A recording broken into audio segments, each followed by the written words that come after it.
Bonjour à tous et même à toutes. Et pour suivre les consignes qui m'ont été données, je vais m'efforcer de ne pas dépasser le temps qui m'est imparti. Donc, une fois n'est pas coutume, je vais lire mon texte parce que je sais qu'il rentre dans les limites du temps qui m'a été donné. Vous avez le titre compliqué ici. Victor Cousin est aujourd'hui tombé dans un oubli largement mérité. Au temps du roi Louis-Philippe, on le considérait pourtant comme un philosophe de premier plan. Alors, il tenait boutique à l'enseigne de l'éclectisme, mauvais brouet, mais qui convenait à une époque lasse des grandes aventures.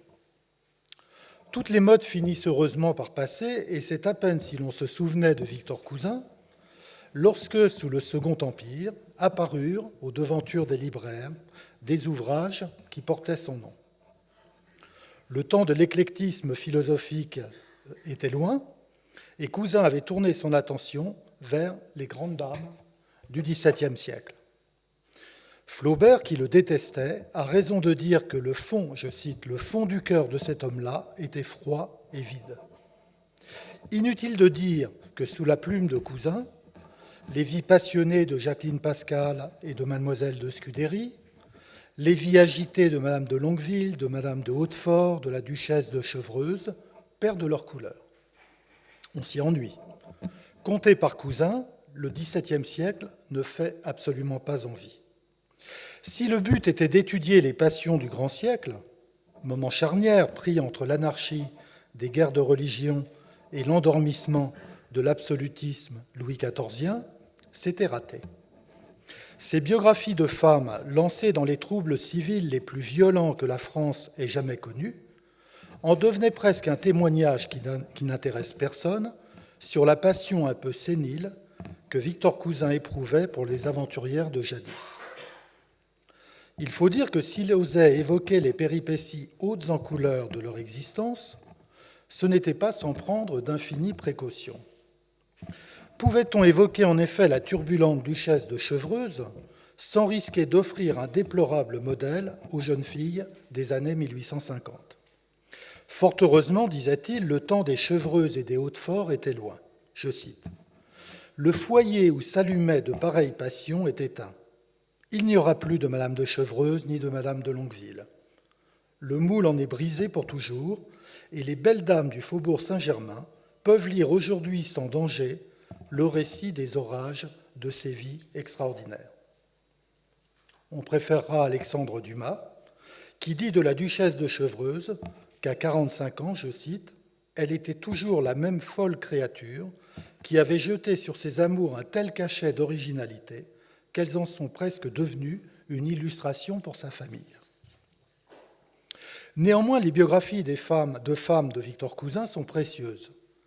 Elles témoignent, mais il est vrai que le théâtre de Corneille et de Racine offre de pareils exemples à foison, d'un temps qui, par la violence des passions à l'œuvre et la liberté qu'il aurait consentie, contraste avec ce qui a suivi. On ne retrouvera par la suite, en effet, rien de comparable à la duchesse de Chevreuse.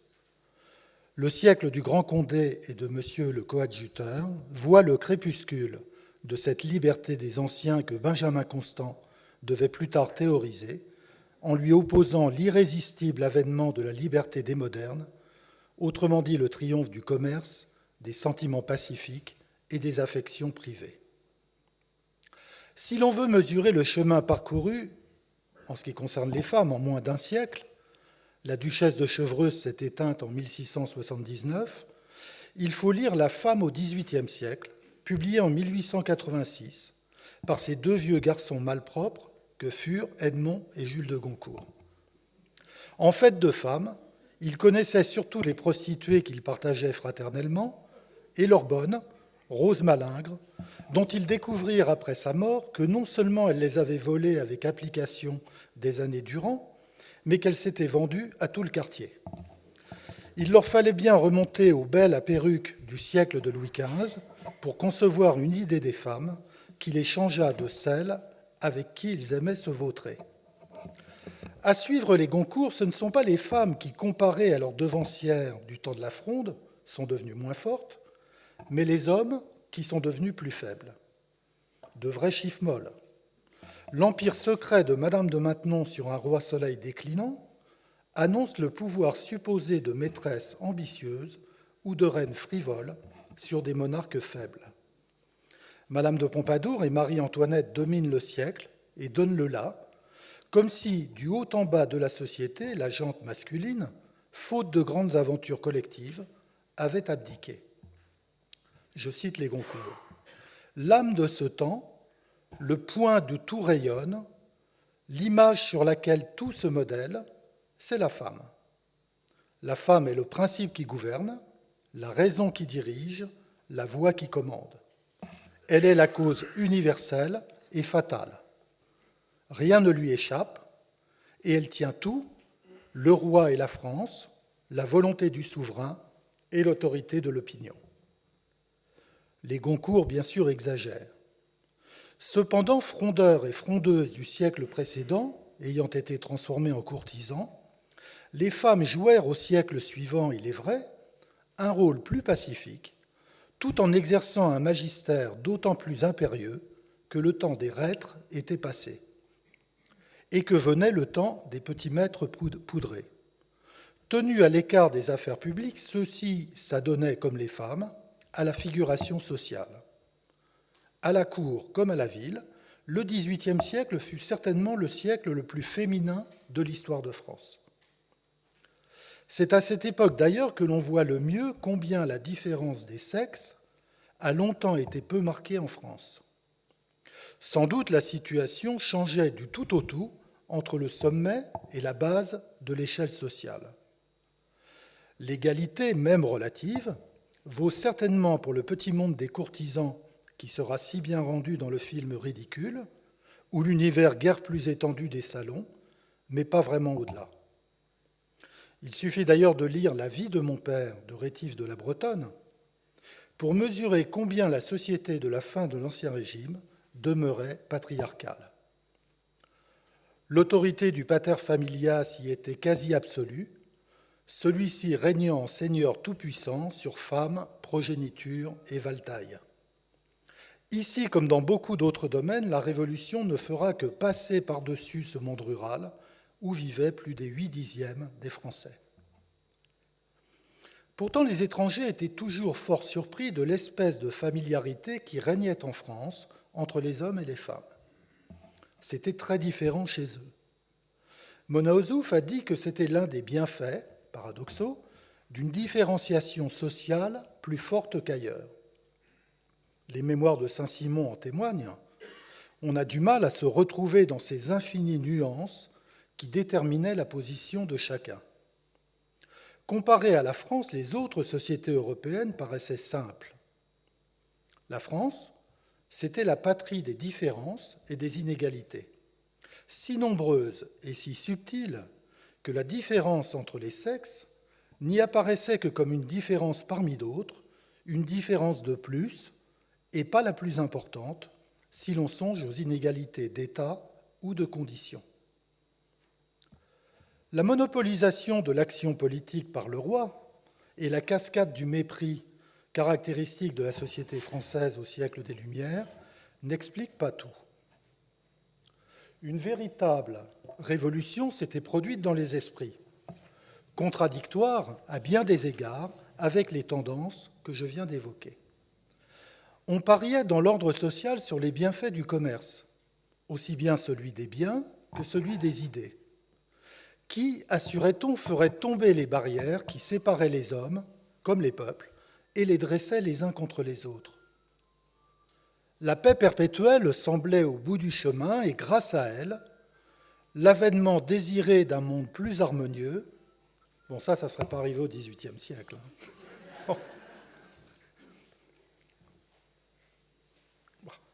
Donc la paix perpétuelle semblait au bout du chemin, et grâce à elle, l'avènement désiré d'un monde plus harmonieux, plus vertueux, ne relevait plus tout à fait de l'utopie. Aux vertus guerrières succéderaient les vertus domestiques et privées, centrées sur l'amour, la famille et l'éducation des enfants. La jeune Manon Roland, dont il vient d'être question, avant d'être emportée par le tourbillon révolutionnaire, rêvera elle aussi d'une petite vie, entre soins du ménage et soins des enfants, qui n'en deviendrait pas moins sa grande œuvre. Rousseau était passé par là. Société industrieuse, vouée au petit bonheur de la vie privée. Les parents lisaient Émile, les jeunes femmes la nouvelle Héloïse, et le jeune Bonaparte versait des larmes à la lecture de la mort de la très pudique Virginie, qui préféra se noyer plutôt que de se dévêtir pour nager plus facilement. En ce temps-là, les larmes avaient le goût du bonheur. Le vieil héroïsme à la Condé, imité des anciens, avait du plomb dans l'aile, et tout autant les Amazones du grand siècle. L'époque cultivait l'idée d'utilité sociale, et certainement Parmentier l'emportait sur Condé, et la mère de famille sur la duchesse de Chevreuse. Lorsque l'auteur de Paul et Virginie, Bernardin de Saint-Pierre, dessina le plan d'un Élysée conforme aux valeurs nouvelles, il plaça le cercle des mères tout près du centre dédié à cet anti-héros que serait le citoyen vertueux que personne ne connaît. S'il y eut un moment où l'on put croire que la femme serait l'avenir de l'homme, c'est bien celui-là. Le futur semblait décidément à la civilisation. Soudain, sans crier gare ou presque, l'orage éclata. Les femmes en furent significativement les premières victimes. Si elles n'avaient jamais pleinement possédé le pouvoir que leur prêtent les Goncourt, elles avaient du moins contribué plus que tout au reflux relatif de la violence dans cette société des Lumières que la monarchie absolue avait progressivement désarmée. Les hommes de 89, en relevant la figure héroïque du citoyen soldat dévoué au service de la cité et de la patrie, suivent une voie contraire à celle qu'avait empruntée le siècle des Lumières. Les femmes vont y perdre leur couronne. Plus que jamais, l'espace privé et domestique sera leur royaume. D'institutrices ès-civilité et d'arbitres des élégances, les voici assignées au rôle de mères des Gracques. La Révolution les invisibilise. On a brutalement changé de siècle, et de la liberté des modernes promises, on est brutalement revenu à la liberté des anciens, que l'on disait appartenir à un passé révolu. La scène se remplit d'hommes, et plus exactement de frères qui, 5 années durant, vont s'entretuer avec un acharnement proprement effarant. Liberté, égalité, fraternité. Autant les 2 premiers termes ne posent pas de vraies difficultés d'interprétation, autant le dernier, fraternité, a toujours paru énigmatique.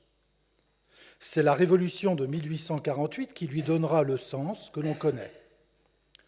Mais dans le contexte de 89, le psychanalyste Jacques André, en publiant en 1993 La Révolution fratricide, a donné l'un des livres les plus intéressants que l'on ait jamais écrit sur la décennie révolutionnaire. L'idée de fraternité renvoie à un mot d'ordre, et un seul, « Sois mon frère ou je te tue ».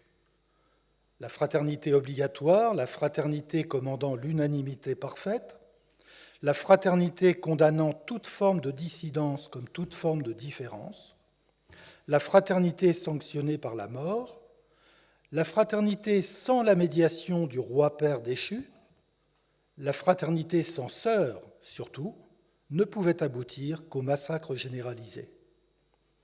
En chassant de l'espace public les femmes si présentes dans l'imaginaire social du XVIIIe siècle, la Révolution française a entraîné une régression radicale, peut-être sans exemple dans l'histoire, en tout cas dans l'histoire de la France. Les figures féminines, objectera-t-on, ne manquent pourtant pas dans la Révolution. Les femmes meurent comme les hommes, sur l'échafaud, en Vendée, ailleurs. Olympe de Gouges en tirera prétexte pour réclamer l'égalité politique, en déclarant « Si la femme a le droit de monter sur l'échafaud, elle doit avoir également le droit de monter à la tribune. » Il était bien normal, il était logique que la contestation des inégalités dans tous les domaines favorise le développement d'un mouvement favorable aux droits des femmes. Les poissardes des journées d'octobre 89 demandaient plutôt du pain que des droits, mais Théroigne de Méricourt, Olympe de Gouges, Claire Lacombe, Pauline Léon et beaucoup d'autres se jetteront à corps perdu dans la Révolution, espérant d'elle un changement de conditions et ignorant qu'elles finiront les unes sur l'échafaud, les autres internées comme folles à la salpêtrière.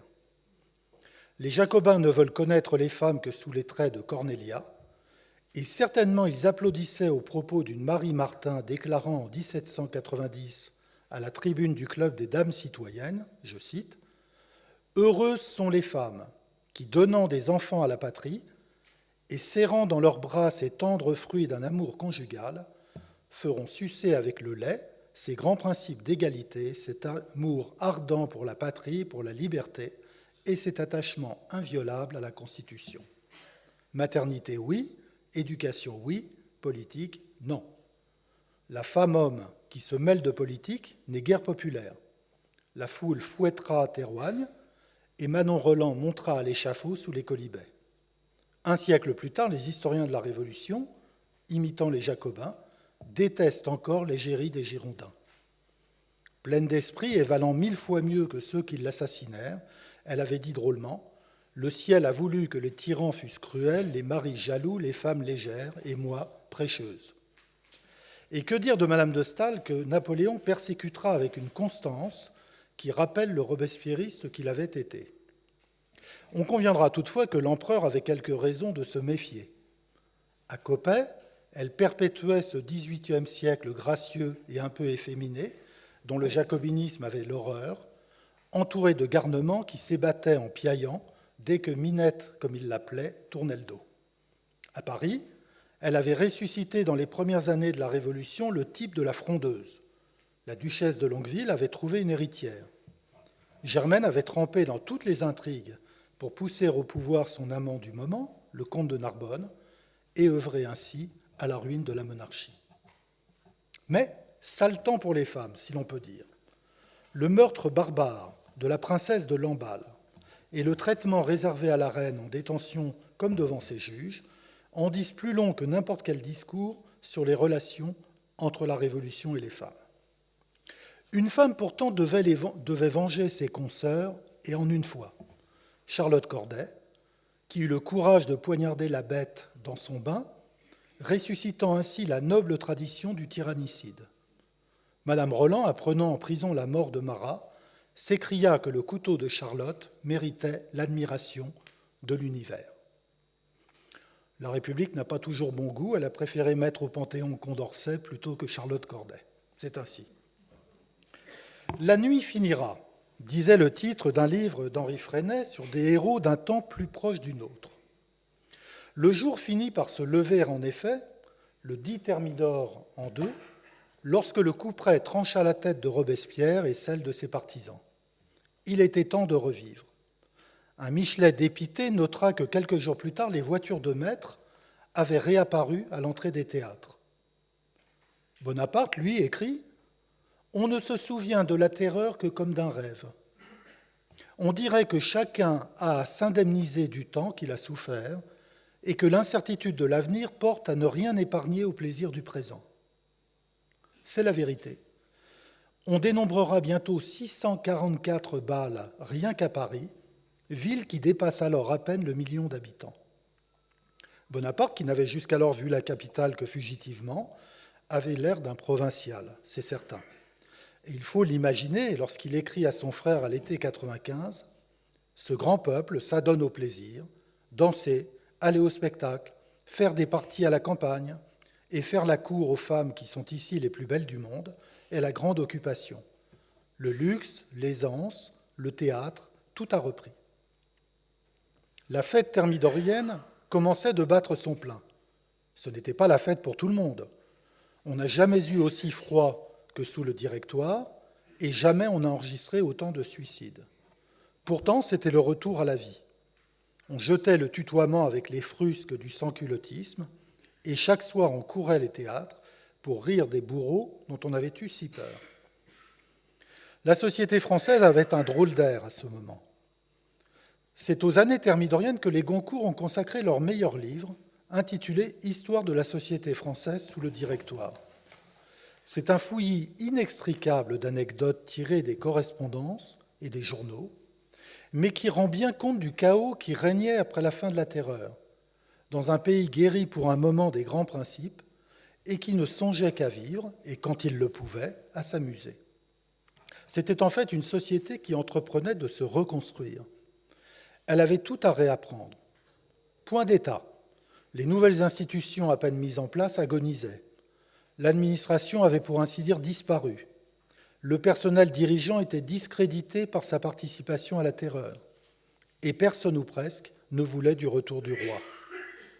C'est sans doute ce vide politique, générateur, il est vrai, d'une criminalité galopante, qui explique la vitalité d'une société livrée à elle-même et le retour des femmes sur le devant de la scène. Entre la terreur qui les guillotinait et le consulat qui les renverra à la cuisine, la période du Directoire est pour elle comme un rayon de soleil. Mais il faut dire que les hommes n'ont pas fière allure. Ce sont des rescapés aussi corrompus qu'on peut l'être. C'est la lie de la Révolution qui s'en est sortie vivante. Barras n'est le roi du Directoire que parce que les autres sont encore moins présentables que lui. Il fait l'intérim entre Robespierre et Bonaparte. En revanche, le Directoire a des reines, autour desquelles gravitent politiciens finis, parvenus enrichis, banquiers véreux, généraux heureux, débris de l'Ancien Régime, sans compter quelques hommes de lettres. Ces reines s'appellent Thérèse Attalien, dont le compositeur Aubert, c'est un mot que j'aime beaucoup, disait que lorsqu'elle entrait dans un salon, elle faisait le jour pour elle et la nuit pour tous les autres. Fortuné Hamelin, Joséphine de Beauharnais, Juliette Récamier, Julie Talma. Et c'est autour d'elle que la société française renaît, sans pour autant redevenir ce qu'elle était avant la Révolution. Tout était à l'envers, et les Goncourt, toujours grincheux, décrivent un monde carnavalesque dans lequel les laquais auraient pris la place des maîtres. Ce n'est pas faux, les anciens maîtres ont été décapités. Les deux frères se délectent de tout ce qui marque l'abaissement général des mœurs. Ils font leur miel des tromperies, des coucheries, des divorces, des scandales d'argent, et ils ne ratent pas l'épouse du général Lefebvre qui, entrant dans un salon, s'exclame en montrant les meubles « ça a dû coûter gros ». On se croirait avec Gervaise et Coupeau visitant le musée du Louvre dans l'Assommoir. N'en déplaise à ces deux affreux bonshommes, les laquais ne réussissent pas trop mal leur apprentissage. Tous les témoignages nous parlent du luxe et de l'élégance, celle aussi bien de la mode que des manières, qui caractérisaient ce monde entièrement nouveau, qui s'efforçait de rivaliser avec le monde qui avait disparu. Et loin d'imiter les grandeurs de l'Ancien Régime, les héritiers de la Révolution inventent une société nouvelle, faite de ce mélange singulier de culture aristocratique et d'esprit démocratique qui fera l'originalité et la grandeur du XIXe siècle. La parenthèse des années 95 à 99 se referme sous le Consulat. La liberté régnant du temps des incroyables et des merveilleuses ne plaisait pas trop au nouveau maître. Il s'empressera de discipliner la société nouvelle, imposant aux femmes plus de discrétion vestimentaire et recourant au service de revenantes de l'Ancien Régime, Madame de Genlis et Madame de Montesson notamment, pour rétablir une étiquette. Le Directoire avait été libre, l'Empire sera guindé. Pour autant, la continuité l'emporte sur la rupture. L'épopée impériale prolonge à sa manière la Révolution, les passions guerrières occupant l'espace déserté par les passions politiques de l'an 2. Des unes aux autres, c'est le même regain de la liberté des anciens. Mais d'un autre côté, il n'est pas indifférent que l'histoire de Napoléon soit indissociable de celle du couple qu'il forme avec Joséphine. Napoléon est véritablement né en 1796 lorsqu'il la rencontre. Il forme certainement, en tout cas au début, le couple le plus dépareillé et le plus désaccordé qu'on puisse imaginer. Mais en eux se marient les grandes tendances du temps. Elle appartient au monde aristocratique qui s'en va, lui au monde démocratique qui vient. Elle est du XVIIIe siècle, lui est déjà du XIXe siècle. Si lui représente, comme disait Nietzsche, la dernière flèche tirée vers le passé, elle incarne à la perfection les idées et les valeurs qui avaient été celles du siècle des Lumières. Et à eux deux, ils incarnent la grande mutation de la société française entre Ancien Régime et Révolution, entre liberté des anciens et liberté des modernes. Je vous remercie.